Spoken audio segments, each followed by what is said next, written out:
Hey, what's up, everybody? Welcome back to the First Strike Podcast. It's the UFC 322 prediction show, aka the only predictions that matter. Tomorrow, UFC 322 goes live from Madison Square Garden, the world's most famous arena, and the UFC is coming to New York City with a stacked card. So today, I'm going to give you guys my prediction. I'm going to start with the preliminaries. I'm going to make my picks. I'm going to tell you why I think they're going to win. And we're going to go from there, working our way to the main card. So there's a few early prelims that I'm not too particularly interested in. So I'm going to start with the Erin Blanchfield versus Tracy Cortez. Erin Blanchfield, she's 13-2. She's fighting the 12-2 Tracy Cortez.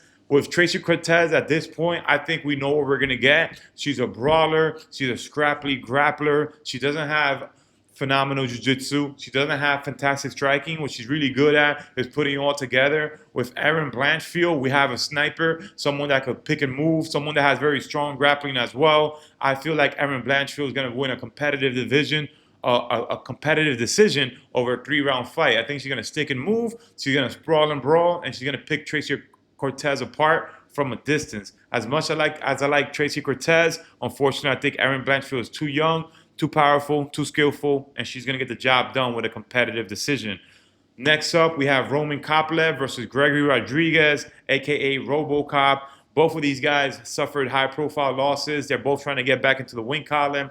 RoboCop lost to Jared Cannonier in a very competitive fight. Roman Koplev lost to Paulo Costa. I feel like both of these guys are knockout artists. This fight is definitely not going to go the distance. If I have to pick a winner, I think Roman Koplev, he gets it done. I think he's the most dynamic striker. RoboCop is extremely powerful, but I think Koplev has more ways to win. Nice kicks, nice setups, knows how to use the distance. So I wouldn't be surprised to see him knock out RoboCop within the distance after a tremendous slugfest.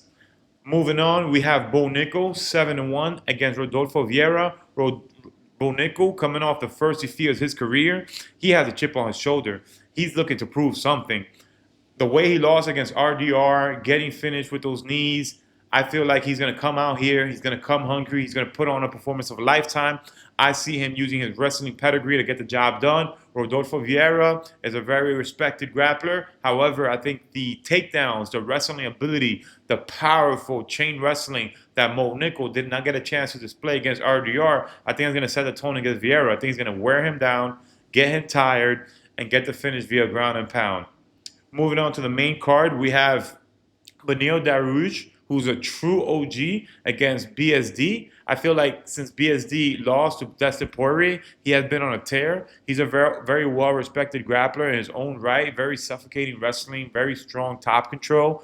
Dariush, fantastic Brazilian Jiu-Jitsu legend. However, I feel like Father Time is undefeated. He's over 40 years old. He's going to fight someone that has enough grappling credentials to be able to stifle his offense. I don't see Dariush outstriking BSD. I think it's going to be most likely a very sloppy striking fight because the grappling is going to cancel each other out. So they're going to strike, and I don't think either or has a significant advantage. What I do see is that BSD has more power, he's younger, more speed, and he's going to win a decision that's not going to be competitive, most likely a little boring, but he's going to do enough to get the win. The next fight is a very exciting matchup. You have the former welterweight kingpin Leon Edwards, who recently has looked a little lackluster in the octagon, fighting against the surging Carlos Prates, who's coming off a spinning back elbow knockout of Jeff Neal. I'm Carlos Prates all the way. I think he's more dynamic. He's hungrier. He has more knockout power than Leon Edwards. I feel like Leon Edwards, for a long time in his career, he was a decision machine. It wasn't until he got the knockout against Usman that at this point, honestly, is looking like a fluke, because he hasn't been able to replicate that success in the striking department that he had against Usman, against anybody else. He was out-hustled against Bilal and looked completely lost. And to the point that he looked like he mentally quit and folded under pressure in the fight. Same thing happened against Sean Brady. So I think that someone like Leon Edwards at this point, this is the perfect matchup for us as fans to see where he's at. I think Carlos Prates is going to test him in the striking department, where Sean Brady was really able to test his will with the grappling. And I think Carlos Prates, I don't know if he's going to be able to knock out Leon Edwards because that is his strong suit, the striking, but I think that he's going to put on a fantastic display. This is a fight that I'm really looking forward to, and I'm leading Carlos Pradas. I think he gets it done by knockout. I didn't like Leon Edwards' disposition at the weigh-in. He didn't look confident. He didn't look hungry, and I think that Carlos Pradas gets the job done. Next up, we got Sean Brady, 18-1, against a surging, undefeated Michael Morales, coming off a first-round knockout of Gilbert Burns. In this particular fight, I think the pressure, the plan, the blueprint is pressure by Sean Brady. Same way Sean Brady defeated Leon Edwards, pressuring him with the takedowns, getting him his back against the wall, using that pressure, the takedown attempts, the feint, the striking to set up the grappling. I think that's the key to victory, and I think he hands Michael Morales his first loss. If Sean Brady gets Michael Morales down, there's no way he's gonna get up. So I think Sean Brady takes this by submission. I don't think that Michael Morales is gonna be able to put Sean Brady away, even though he's a powerful striker with dynamic striking and tons of power. I don't think that he knocks out Sean Brady before Sean Brady could shoot a takedown. So for that reason, I'm going Sean Brady by submission. In the co-main event, we have the former champion Weili Zhang, former strawweight champion, moving up to flyweight to take on the undisputed flyweight queen Valentina Shevchenko. And this is a stylistic dream right here. You have two pound-for-pound women champions going up against each other for the first time. I think that at this point in her career, this is a toss-up right here. This is a very, very, very close matchup. I feel like they both have strong suits.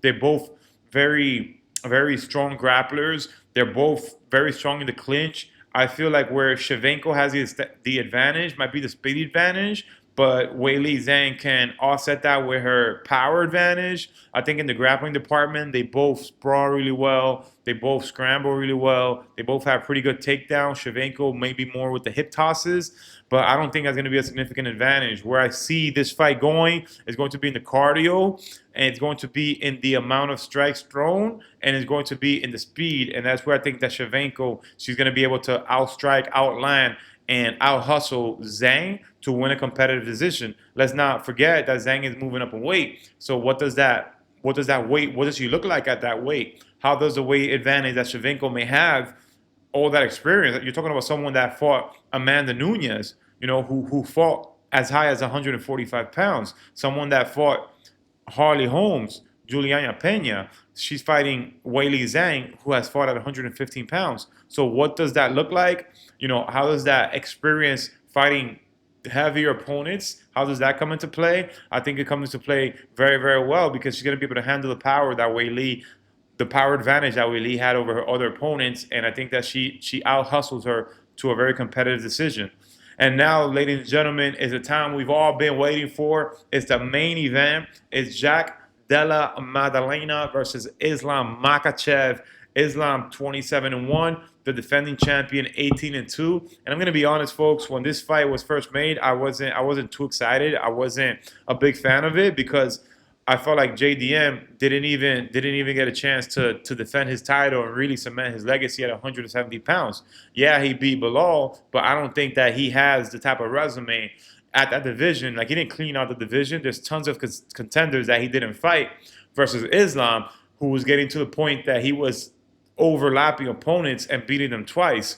So in this particular matchup, the key to victory is very simple. Islam is going to go get the takedown, take him down, and strangle him.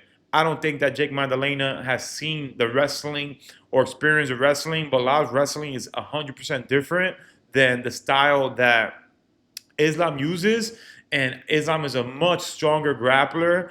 The thing about Islam, he has way more powerful takedowns, and he's a fantastic chain wrestler. Once he grabs you, you're going down. I don't think Jake Maddalena is going to be able to stop a takedown, and the biggest challenge is he's not going to be able to stand up. So I see Islam putting on a flawless display. I see Islam stopping Maddalena, possibly in the first round by submission.